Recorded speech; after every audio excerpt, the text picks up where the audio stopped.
Prince Harry did not speak to King Charles to wish him a happy 75th birthday yesterday.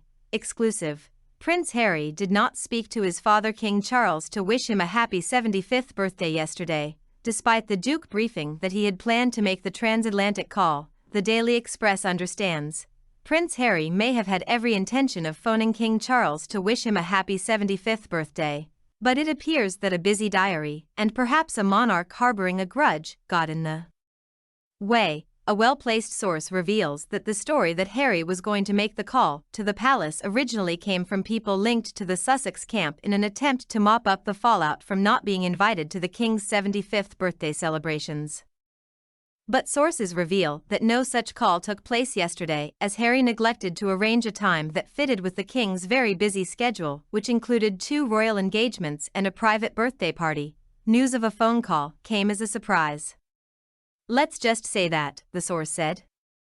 "There might have been a willingness there for the Sussexes to call the King on his birthday, but it certainly wasn't communicated to the other side in a timely fashion."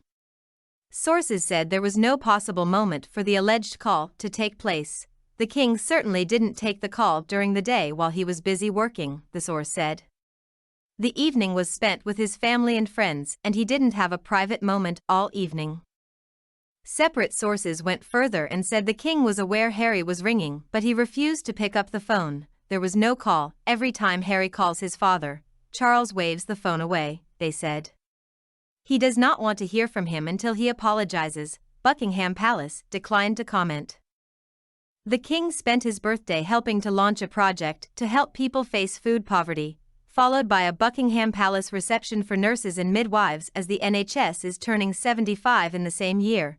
He spent the evening attending a lavish reception at Clarence House where he was joined by senior members of the royal family to help him celebrate his birthday.